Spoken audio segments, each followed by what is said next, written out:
Today's video is brought to you by SimpliSafe.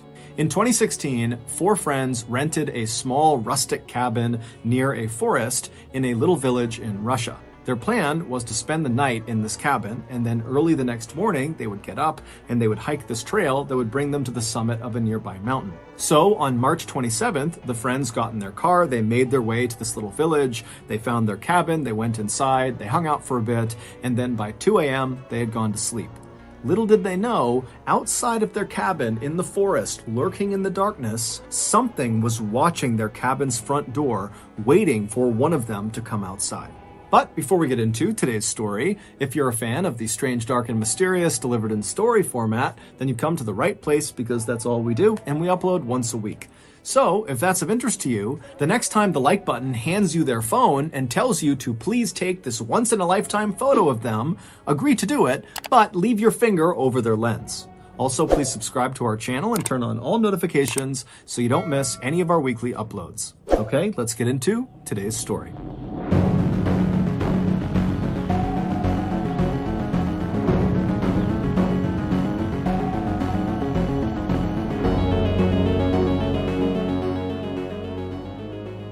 When most people picture Russia in their minds, they picture European Russia, which is literally the part of Russia on the western side that sits in Europe and is by far the most populated part of the country. But European Russia only accounts for 23% of the total territory that is Russia.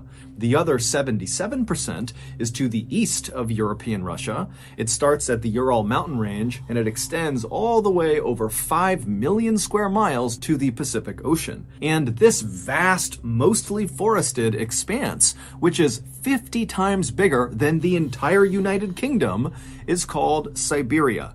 And Siberia is absolutely brutal. In Siberia, it is almost always freezing cold. Literally. The average annual temperature across all of Siberia is 32.9 degrees Fahrenheit, so it is 0.9 degrees above freezing on average every single day. In addition to the extremely deadly weather that exists basically year-round in Siberia, Siberia is also home to a bunch of huge deadly animals, such as the brown bear, which is the same as the infamous grizzly bear in North America, the gray wolf, which by size alone makes virtually all other wolves look like little puppies. Gray wolves can grow to be nearly 200 pounds. And of course, there is the highly intelligent Siberian tiger, who is perhaps one of the only predators on Earth that is known to seek out and kill people for revenge. For example, in 1997, a hunter named Vladimir Markov was walking through a Siberian forest when he came face to face with one of these Siberian tigers, and he ended up shooting the tiger before fleeing,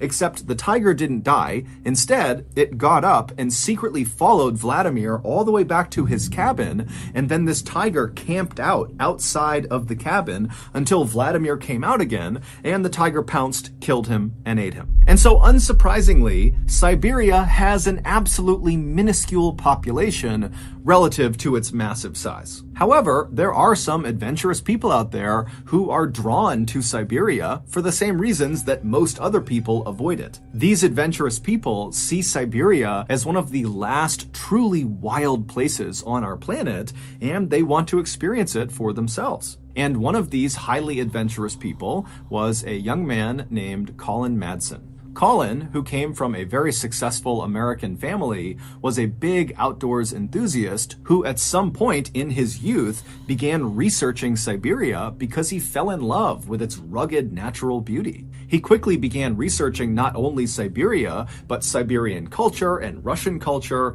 and also at some point he became fluent in the Russian language. Then, in 2013, when Colin was 22 years old, he left his home in Missouri and moved to Siberia. He settled in one of Siberia's few population centers, a city called Irkutsk, which is located in the southeast of Siberia and right along the edge of Lake Baikal, which is the world's deepest freshwater lake. Colin's Siberia plan was twofold. He would go to school while he was there, and he would go out and explore. And at first, his plan went perfectly. He was accepted into Moscow State Linguistic University in Irkutsk, and very quickly he made friends who were eager to accompany him on his adventures out into the Siberian wilderness. From his arrival in Siberia in 2013 to 2016, Ballen did well in his studies, and he spent countless hours exploring the forests and mountainous areas all around Lake Baikal and right outside of Irkutsk. In fact, Ballen became so familiar with this region that he began volunteering with a nonprofit in the area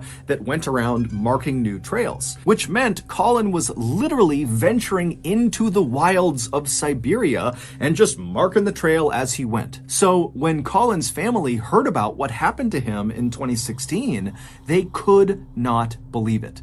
In March of 2016, Ballen and 3 of his good hiking friends, one was American and 2 were Russian, decided they wanted to go on a hike together. They settled on hiking to the summit of Love Peak, which was a mountain located a few hours away from Irkutsk in a small village called Arshan. This hike was nothing compared to the gnarly Siberian wilderness hikes all 4 of these guys had been on before. The trail that led up to Love Peak, it was fairly steep, but it was incredibly well marked, and all 4 of these guys had hiked it several times before. However, because Ballen and his friends were so experienced at hiking in Siberia, they knew that even the easiest hikes needed to be respected, because Siberia was still Siberia. There were dangers that lurked everywhere. And so the men called ahead to the village of Arshan, and they rented one of these small rustic cabins that's in the village that sits right at the base of Love Peak, and it's kind of tucked away in this forest. And so this cabin would serve as their sort of base camp and would allow them to arrive in Arshan, get their gear together, and then when they were ready, they could begin this hike to the summit. And so a few days later, on March 27th, Ballen and his 3 friends loaded up their car and they drove west to Arshan. And when they got there, they stopped at a local store and got some supplies and then made their way to their cabin. Their cabin was just a single room with a few beds inside of it. It was enough to protect them from the elements, but really nothing more. As for a toilet, the cabin didn't have one, but there was an outhouse outside that they could use. So after the friends moved into the cabin and claimed their beds and put their things down, they all sat down and began prepping their gear and eating some food and chatting. And then finally, at 2 a.m., they decided they needed to go to sleep because their plan was to get on the path up to Love Peak by 7 a.m., which meant they needed to get up at 5 a.m. to make their final preparations. So at 2 a.m., the lights in the cabin turned off and the friends all fell asleep. And then 3 hours later, at 5 a.m., when the lights came back on again, it was immediately clear something was wrong.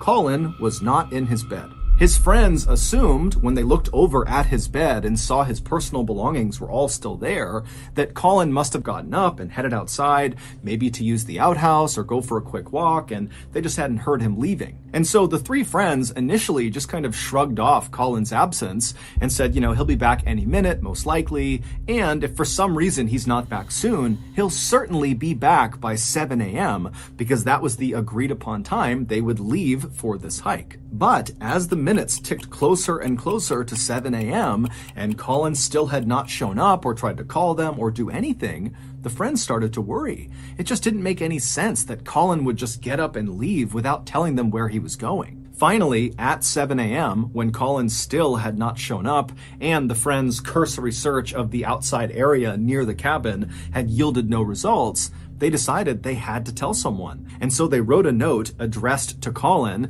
and they put it on the front of their cabin door. And this note basically just told Ballen, if you come back here and you see this note, know that we're looking for you. So stay put or tell someone you're here. And so after putting up this note, the friends left the cabin and they headed to the nearest police station where they reported Ballen missing. The police would eventually launch this huge search in and around Arshan, both in the forested area right around the village and then also up into the mountains near Love Peak. But despite this huge effort, no one could find Ballen, at least not at first.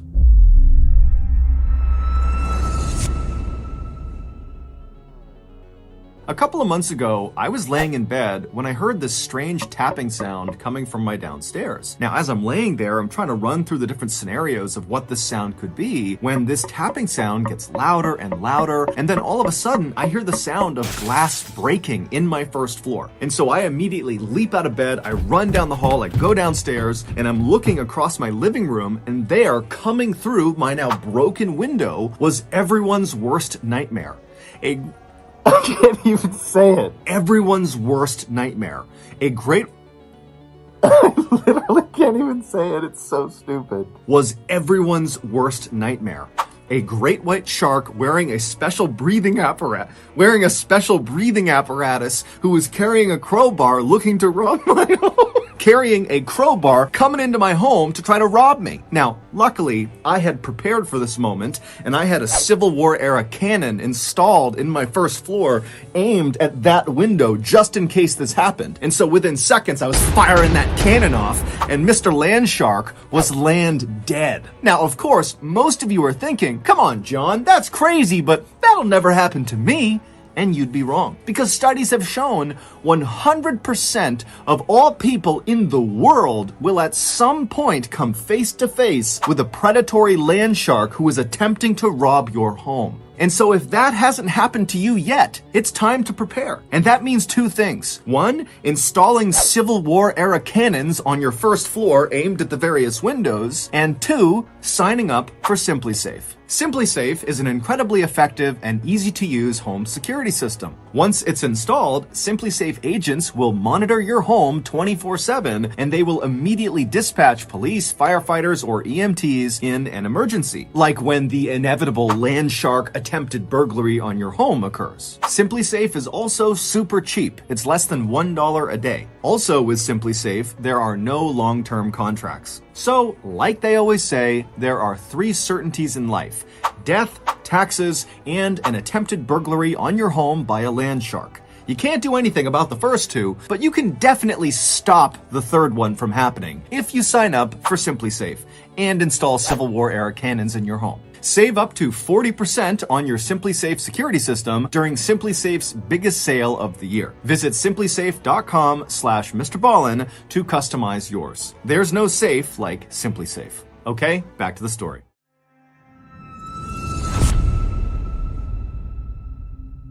On Monday, April 4th, so 8 days into Colin's disappearance, a group of searchers were looking in the forest about 1 mile away from the cabin where Colin and his friends had been staying. And they look up ahead and they see there is this clearing and there's something in the middle of it. And so the searchers begin moving their way towards this clearing, ducking under branches and stepping over brush. And when they get close enough, they can see Colin is in the clearing.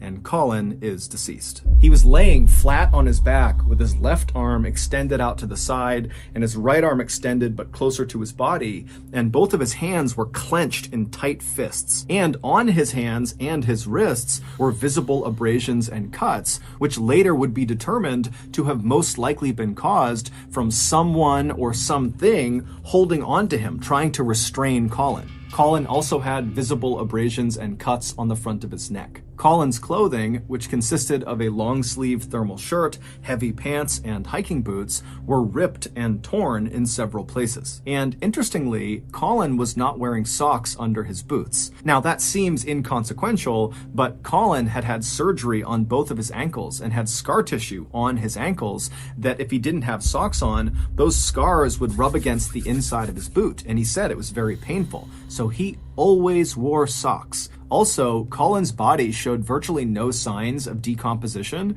and all of his wounds and abrasions looked, quote, fresh, according to medical personnel. In short, Colin looked like he had recently been in some sort of physical altercation, and whoever or whatever he was grappling with had eventually overpowered him and killed him, although it was not clear how he actually died. Russian authorities were very quick to suspect Colin's 3 friends who had been with him, but they were brought into the station and they denied having anything to do with Colin's death, and they all passed their lie detector tests. After that, Russian authorities quickly closed this case by concluding that, well, if his friends didn't do it, then that means Colin must have been high on drugs or drinking alcohol or both, and he just wandered out of his cabin and he got lost in the woods and he died died of hypothermia. He froze to death. The end. However, Colin's parents just could not accept that as being what happened to their son. There were a lot of reasons for skepticism, but the main one was that Colin was an absolute expert at navigating this particular region of Siberia. And so the idea that he would leave his cabin for a quick walk or something and get so completely lost that he would die 8 days later seemed way too far-fetched. And so Colin's parents hired a US-based private lab to do a review of Russia's autopsy of Colin to give their opinion if the autopsy was accurate or not. And this US-based lab pretty much immediately found that the Russian autopsy was not remotely accurate. Number one, Colin was not under the influence of alcohol or drugs. He was sober. Although technically he did have very small amounts of THC in his urine. THC is the chemical that is found in marijuana, but the amount was so little, it basically meant he had consumed the THC days before he went missing. And so he would not have been remotely affected by that small amount of THC in his system. Number two, the lab determined that Colin almost certainly did not die from hypothermia. Instead, all signs pointed to Colin dying from being suffocated, meaning he was murdered. Someone crushed his airway or in some way restricted him from breathing, and that's what killed him. And three, based on the lack of decomposition, the freshness of the injuries on Colin's body, and the lack of animal predation on his body when they found him, indicated that Colin did not just wander out of his cabin and immediately die somewhere in the forest. Instead, he was alive for most of the time people were looking for him, meaning when they found him, he likely had died within hours of being found. And so these findings by this US-based lab kind of create a general theory about what must have happened to Colin. After Colin left the cabin in the early morning hours of March 28th, maybe to go to the outhouse or to go for a quick walk, when he went outside, someone or something was nearby, and they either lured Colin to them or they straight up ambushed Colin and took him away. Now, we have no idea what happened to Colin after he was abducted, but we can safely assume that after being abducted and taken somewhere, he was alive, and he stayed alive for several days until on the 8th day of his disappearance, Colin was killed, likely by his captor, either at the spot where he was found, or he was killed somewhere else, maybe in the forest, and then moved to the spot where he was found. Many people believe it was the Russian government who targeted Colin, they kidnapped him, and they killed him. And their botched investigation into his death was actually a calculated cover-up. Colin had participated in at least one peaceful environmentalist-led protest in Siberia, and after the protest, Colin apparently got a written warning by the Russian police not to attend another protest. But why would Colin, who was just one of many people involved in these protests, be singled out by the Russian government and killed for his participation? And why would the government elect to kill Colin when he was with 3 of his closest friends who would immediately notice his absence? It just doesn't add up. Today, Colin's parents are still trying to figure out what happened to their son, but unfortunately, their son's case is closed in Russia, and so no one on the Russian side is talking to the parents or giving them any new information. And so as a result, they and the rest of us are left to wonder who or what was lurking in the shadows when Colin stepped out of the cabin that morning. And then where did they take him? And what did they do to him for nearly a week before they killed him deep inside of that Siberian forest? So that's going to do it. If you got something out of today's episode and you haven't done this already, the next time the like button hands you their phone and asks you to take a once-in-a-lifetime photo of them, agree to do it, but leave your finger over their lens. Also, please subscribe to our channel and turn on all notifications so you don't miss any of our weekly uploads. We have a podcast called the MrBallen Podcast that puts out brand new podcast exclusive stories on Monday mornings, and on Thursday mornings, we put out the remastered audio of our best YouTube videos. Right now, that podcast is available on all platforms. But on November 1st of this year, 2022, that podcast is being moved exclusively to Amazon Music. We have a registered 501c3 charitable organization called the MrBallen Foundation that makes it as easy as possible for you to join me, my family, and my team in supporting those whose lives have been most impacted by violent and heinous crimes. Monthly donors to the MrBallen Foundation Honor Them Society will receive free gifts and exclusive invites to special live events. But the real reward is helping to rewrite the ending to the story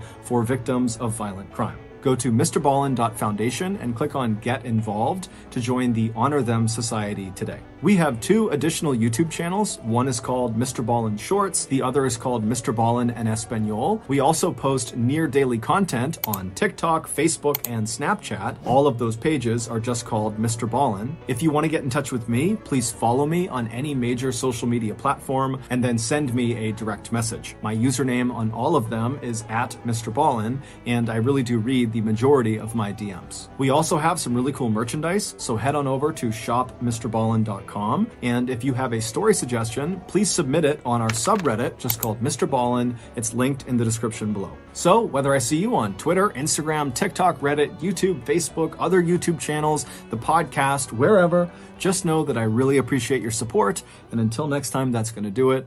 See ya.